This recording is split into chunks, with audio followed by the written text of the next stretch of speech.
ક્યારેય વિચાર્યું છે કે આકાશમાં જે જોરદાર વીજળી ચમકે છે કે પછી અચાનક પગ નીચેની જમીન ધ્રુજવા માંડે છે એની પાછળ શું હોય છે? આ કુદરતની બે જબરદસ્ત તાકાતો છે, વીજળી અને ભૂકંપ.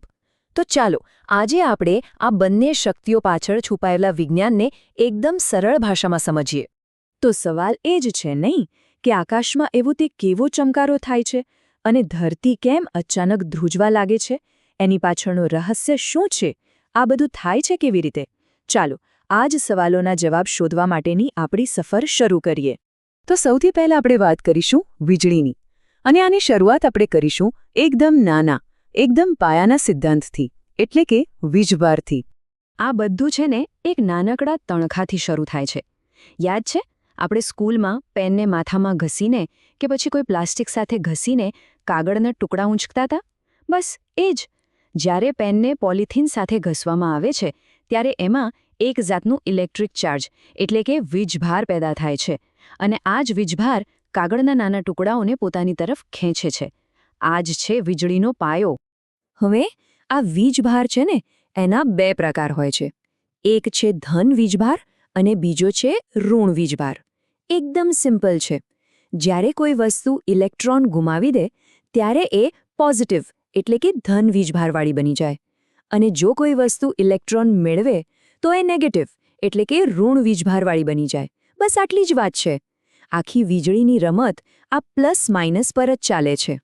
તો આ ધન અને ઋણ વીજભાર એકબીજા સાથે કેવું વર્તન કરે છે? બિલકુલ ચુંબક જેવું. જેમ બે સરખા ધ્રુવો એકબીજાને ધક્કો મારે એમ જ બે ધન વીજભાર કે બે ઋણ વીજભાર એકબીજાથી દૂર ભાગે છે. પણ જો એક ધન અને એક ઋણ વીજભાર હોય તો એ તરત જ એકબીજા તરફ ખેંચાય છે. બસ આ જ નિયમ યાદ રાખવાનો છે.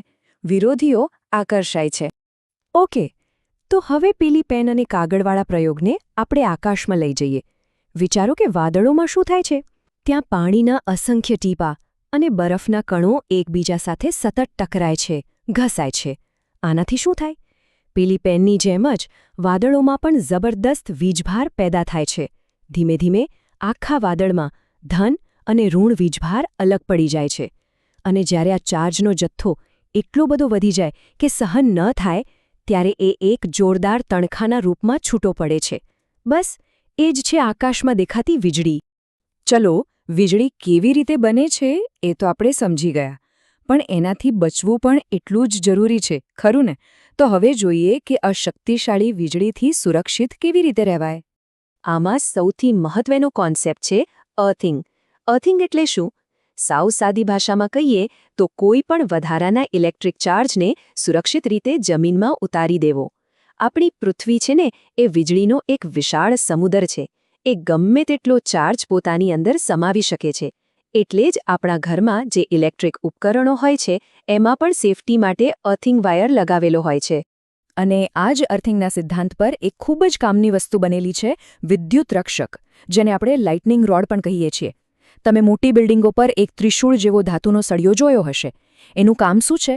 એ વીજળીને પોતાની તરફ ખેંચી લે છે અને એના આખા કરંટને એક વાયર દ્વારા સીધો જમીનમાં ઉતારી દે છે. આનાથી બિલ્ડિંગને કશું જ નુકસાન નથી થતું. છે ને કમાલની ટેકનિક? તો પછી જ્યારે ગાજવીજ સાથે વરસાદ આવતો હોય ત્યારે શું કરવું જોઈએ? એક વાત ગાંઠ બાંધી લેજો, ખુલ્લી જગ્યા બિલકુલ સુરક્ષિત નથી. સૌથી સલામત જગ્યા છે કોઈ પાક્કા મકાનની અંદર. એટલે જો બહાર હોવ તો બધું કામ છોડીને તરત જ કોઈ બિલ્ડિંગ કે ઘરમાં જતા રહેવું. સારું, તો આકાશની વાત તો થઈ ગઈ. હવે જરા નીચે, આપણા પગ નીચેની ધરતીની વાત કરીએ. જ્યારે ધરતી ધ્રુજે છે ત્યારે શું થાય છે? એવું તો શું છે પૃથ્વીના પેટાળમાં જે આખી જમીનને હલાવી નાખે છે? આ સમજવા માટે એવું વિચારો કે આપણી પૃથ્વીનો ઉપરનો જે ભાગ છે ને એ એક આખો સળંગ ટુકડો નથી. એ તો એક મોટા જિગ્સો પઝલની જેમ અનેક મોટા મોટા ટુકડાઓમાં વહેંચાયેલો છે. આ ટુકડાઓને જ કહેવાય છે પૃથ્વીની પ્લેટ્સ. અને મજાની વાત એ છે કે આ પ્લેટ્સ સ્થિર નથી. એ સતત ખૂબ જ ધીમે ધીમે ખસી રહી છે. તો પછી ભૂકંપ કેમ આવે છે? બસ આ જ પ્લેટ્સના કારણે. જ્યારે આ મહાકાય પ્લેટો એકબીજા સાથે ઘસાય છે કે પછી ટકરાય છે ત્યારે જબરદસ્ત પ્રમાણમાં શક્તિ છૂટી પડે છે. આ જ શક્તિ ધરતીકંપના તરંગો બનીને ચારે બાજુ ફેલાય છે. અને આપણને જમીન પર ધ્રુજારીનો અનુભવ થાય છે. અને ભૂકંપ એકલો નથી આવતો. એની સાથે બીજી પણ આફતો આવી શકે છે, જેમ કે ભૂકંપને કારણે નદીઓમાં પૂર આવી શકે છે, પહાડો પરથી જમીન ધસી પડી શકે છે, જેને આપણે ભૂસ્ખલન કહીએ છીએ, અને જો ભૂકંપ સમુદ્રના પેટાળમાં આવે તો સુનામી જેવી ભયંકર લહેરો પણ પેદા થઈ શકે છે. ભૂકંપની આગાહી કરવી તો લગભગ અશક્ય છે. તો પછી સવાલ એ થાય કે આપણે એનાથી બચવા માટે કરી શું શકીએ? શું કોઈ ઉપાય છે? ચાલો જોઈએ. ભૂકંપ કેટલો શક્તિશાળી છે એ માપવા માટે એક સ્કેલ વપરાય છે, જેનું નામ છે રિક્ટર સ્કેલ. હવે આ કોઈ સાદી ફૂટપટ્ટી જેવો સ્કેલ નથી. આમાં દરેક નંબર એના આગલા નંબર કરતાં 10 ગણો વધુ શક્તિશાળી હોય છે.